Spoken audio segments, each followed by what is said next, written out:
All right, let's jump right in. We're going to talk about something that gets at the heart of, well, being human. It's about history, technology, and this really deep-seated fear we all have, the fear of being forgotten. And it all comes back to this one powerful, ancient idea. You know, this quote just hits you, right? It's saying that our physical life is only part one. The real end, the one that truly erases you from the world, is when your story fades away. That's the second death. So, what if we could stop that second death from ever happening? That's the big question here. It's the whole reason this technology we're looking at even exists. Could we actually build a place where our stories live on forever? Okay, so before we talk about the fix, we've really got to understand what's broken. And the problem is, our world has a memory problem, a big one. And it's happening so quietly, most of us don't even see it.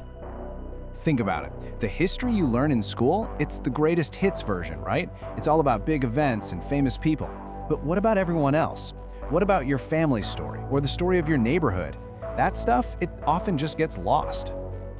And our digital world isn't helping. I mean, social media is all about what's happening right now.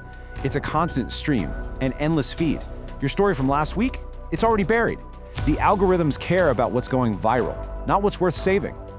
On top of that, the places around us are losing their souls. A new development goes up, and suddenly, that old farm, that corner where everyone used to meet, it's just land. The stories, the memories that were baked into that place, they're just paved over. So how do we fight back against this great forgetting? Well, the idea is actually pretty simple, but it's really powerful. What if we could anchor our memories directly to the places where they happened? So let me break it down. Imagine you could literally pin a story, a photo, a voice recording, anything, to a specific spot on a map. That's Chronicleer. It's not another social media feed. It's more like a living, breathing map of our shared experiences. It's for those stories that give a place its heart. You know, things that would never ever make it into a textbook but mean the world to a family. Or for those moments that defined a whole community but that are slowly fading from memory. Those little bits of local history that give a neighborhood its character. And of course, it's for capturing those epic, life-changing journeys. You can pin that memory right to the spot on the earth where it all went down. Okay, so how does this actually work? This is where it gets really interesting, because Chronicleer completely flips the script on how we think about online platforms. Here, the map isn't just a feature, it's everything. The place itself is the main character. The system sees every single location as a palimpsest, which is just a fancy word for a surface that's been written on over and over again through time. So you can peel back the layers, see what a place was like 10, 50, 100 years ago. You can add photos, videos, audio, and here's the kicker: even conflicting stories can exist in the same spot. It doesn't try to erase one version of the truth. And that really gets to the core difference, right? You've got your normal platforms that are all about chasing what's viral, what's loud, what's now. Chronicleer is the complete opposite. It's built for permanence. It's not about the feed, it's about the place.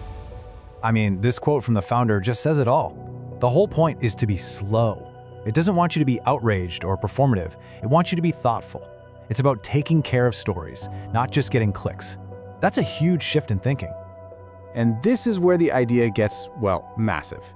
Because this isn't just a neat app for your family photos. The real goal here is way bigger. It's about building a whole new type of infrastructure for human memory itself. This is not another social app, period.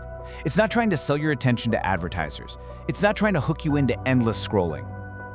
The best way to think about it is like a public utility, like a library or a public park, but for our stories. Something that belongs to all of us and is built to last. And when you start thinking that way, the possibilities are just staggering. Imagine history class where you actually walk through the history of your own town, or preserving oral traditions that are on the brink of disappearing forever. It could be used for journalism, for cultural preservation, even for reconciliation, by letting different painful truths about the same piece of land be heard and seen. And that's the ultimate goal, summed up perfectly right here. Chronicleer isn't trying to tell you what the history is. It's not the judge of truth. It's just making sure that history doesn't get silenced just because it was forgotten.